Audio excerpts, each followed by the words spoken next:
Hey guys, I was just filling some bottles and or actually prepping some bottles to fill, and I realized I was doing something that some of you folks may not know how to do or may not know how to do the best way.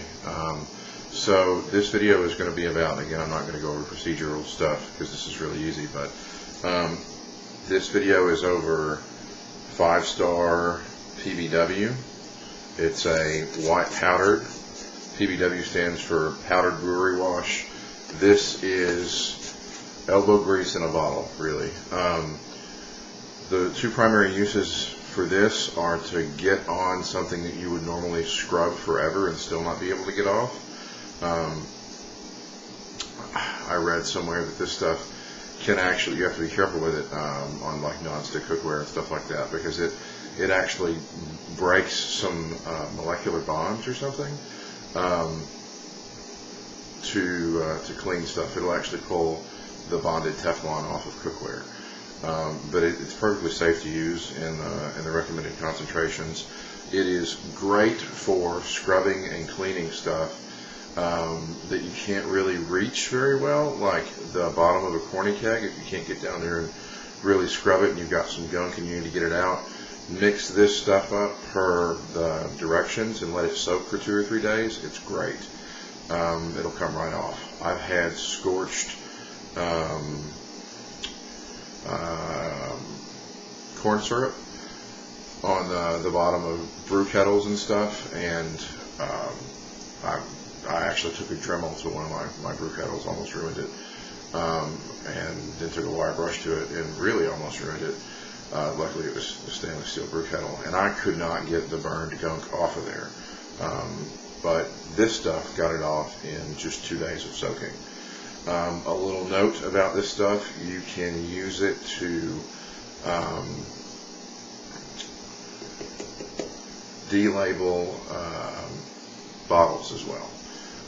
So to delabel bottles, which is really kind of what this video is about, make a 5-gallon bucket of this stuff at, I usually use 1/4 to half of the recommended dosage because you're not actually using it for scrubbing. That bucket is going to be good for, man, I've used mine until it just got nasty for about a year, and then I finally just dumped it.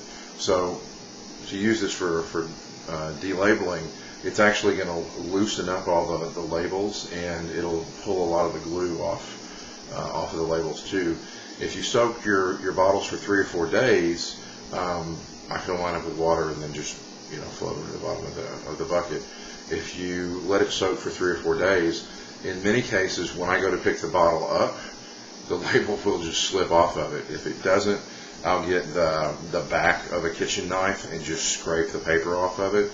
And if you have any glue residue after that, a little Goo Gone and one of these plastic scrubbies, and that gets it off clean as a whistle. You'll have brand new bottles. So all the wine bottles that we buy here at the house, because we buy outside wine too, I soak all those bottles, clean them, rinse them out really good, soak them in a what I call my delabeling bucket full of PBW. Let them soak in there usually for a couple of weeks. Actually, you don't have to let them soak that long, but I'll wait until I have enough to really mess with.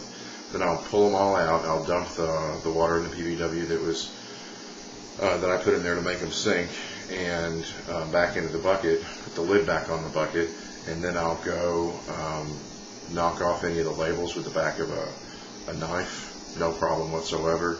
If I have any glue left over, the Goo Gone and a scrubby completely removes it. It is the absolute best way to delabel bottles, especially with the Goo Gone if you've got glue that just really won't come up. But I highly recommend PBW. You can do it without the PBW, but you're going to be doing a lot more scrubbing. So PBW is made by the same folks who make Star San. It's the 5-star folks. I think I mentioned this a second ago, but the number one thing that I see brewers doing incorrectly with both Star San and PBW is they only use it for one use, and this stuff is good for a long time.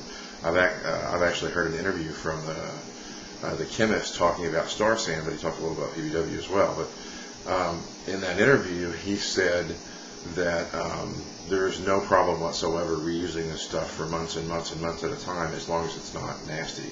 If you get a lot of particle or particulate matter and food stuff in there, chunk it and reuse it. But a lot of brewers will, especially for PBW and Star San both, they'll keep a corny keg of this stuff around and just keep it pressurized and sealed. That anytime they need to sanitize a corny keg, they'll just hop the PBW and the Star San from keg to keg to keg using a CO2 bottle to clean stuff up.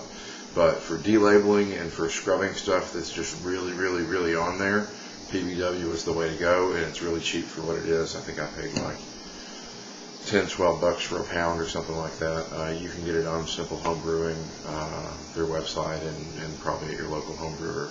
I always keep about a pound of that stuff around. It's great, great, great. So that's it. Sorry about all the ums. I really didn't plan this video out. I was just working in the kitchen and decided I was going to throw this stuff up. So PBW and Gunk, great stuff. You want to keep it on hand.